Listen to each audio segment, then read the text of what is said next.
This is Andi Purewal for Boxing News. I'm joined by Jessie Vargas here in Las Vegas. Jessie, it's good to see you. How are you doing? Hey, what's up, man? I'm well. It's always a pleasure seeing you and speaking to your audience.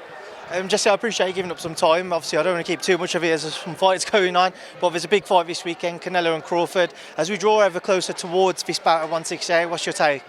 Well, I mean, first of all, we're at the underdog event of Turkey Al Sheikh, and man, it's a good show, action-packed so far, and we're missing a little bit of it now, but I'll get back to it in a bit.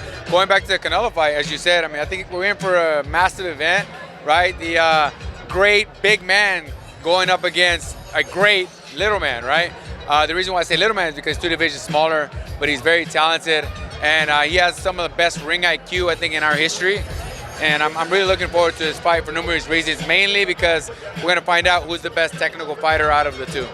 There's a couple of key talking points going into this fight that I want to raise with you, Jessie. Firstly, quite a few people have spoken about maybe Canelo's decline over the last few years. Have you seen that? Have you seen maybe since he became undisputed at 168, a version of Canelo that is slowing down?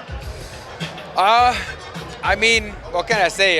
You just look back at his previous fights, and I think they speak for themselves, right? He hasn't been at, I can't say his best, but he hasn't performed in fights like he performed when he fought Canelo, when he fought Triple G, even when he fought Trout, or even Lara, right? He kind of, I wouldn't say deteriorated, but just slowed down a little bit, but I would say maybe because of the opposition that was in front of him, right? When the opposition isn't at say your expectation, you kind of tend to bring your level down just a little bit because you don't have to take it to that edge, right?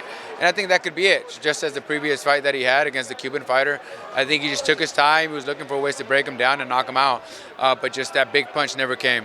So on that note, and listening to you talk there, Jessie, do you say or do you feel that maybe with Terence he can't afford to have that attitude because of the ability he possesses? So if he was to kind of produce a stunning finish to this fight, it wouldn't be a surprise to you?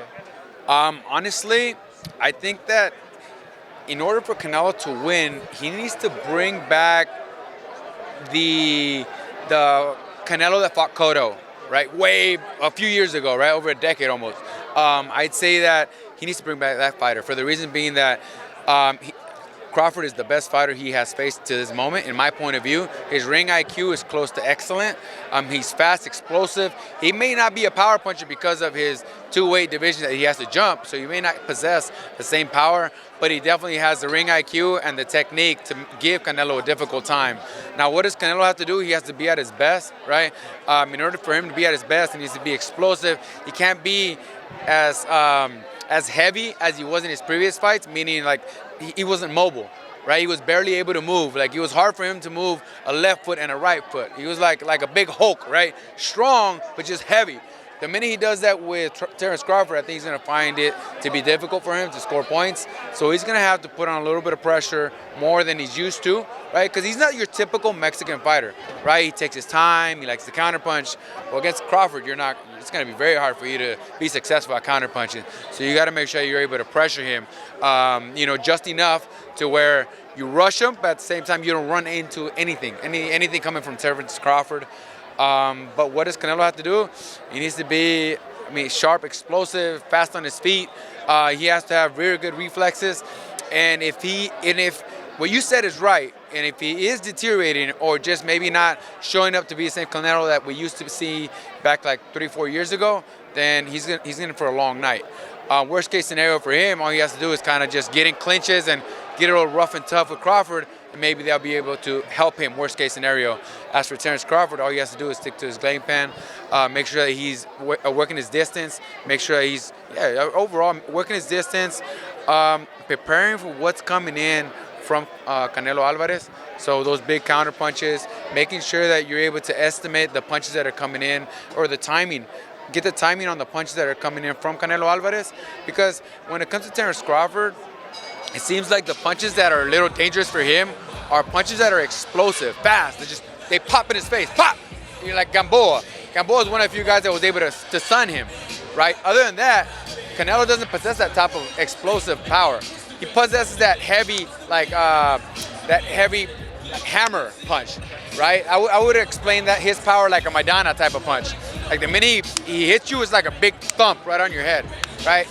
It's a different type of power compared to But anyways, that's talking to me like a lot of specifics. At the end of the day, Terrence Crawford has to make sure that he fights a perfect fight. He doesn't get caught by anything dangerous, any big punches from Canelo Alvarez. Canelo needs to make sure he's on top of the game. Needs to make sure that his reflexes are on point. He's able to counterpunch, but mainly just putting down the pressure, breaking down Crawford from tree trunk, so from the body up. You mentioned the tree trunk, and that's been another talking point, but weight, the natural weight difference. If you was in Terrence Crawford's shoes, would you look to try and get as close to that 168 limit, or would you do the opposite and maybe just about make the 168 limit? So come in at, say, 160.1 so that you can keep your best attributes and be a bit lighter on your feet. How would you approach for weight making? Honestly, man, when it comes to that, each individual person is different. They know their body better than anybody else.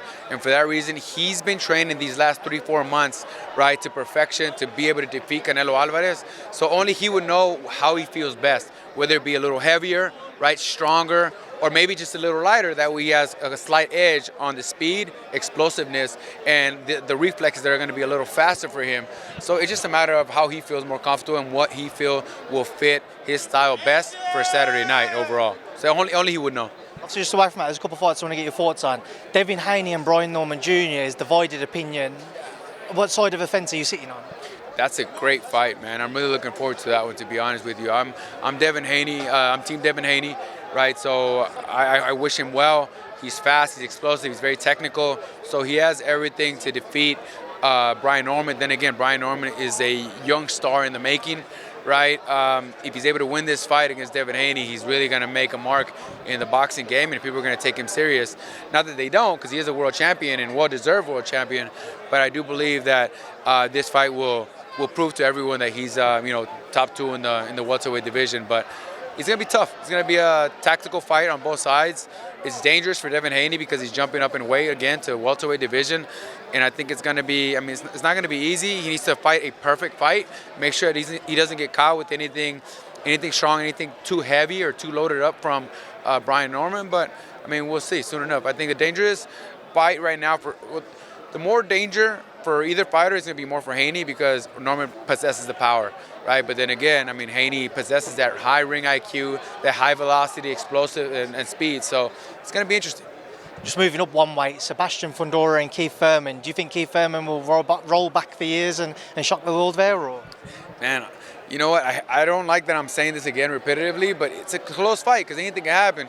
If Fundora is able to keep his distance, keep Keith Thurman at bay, land that uppercut, that vicious uppercut right in the suplex, right in the center of the body, I think that he can hurt Thurman, and vice versa.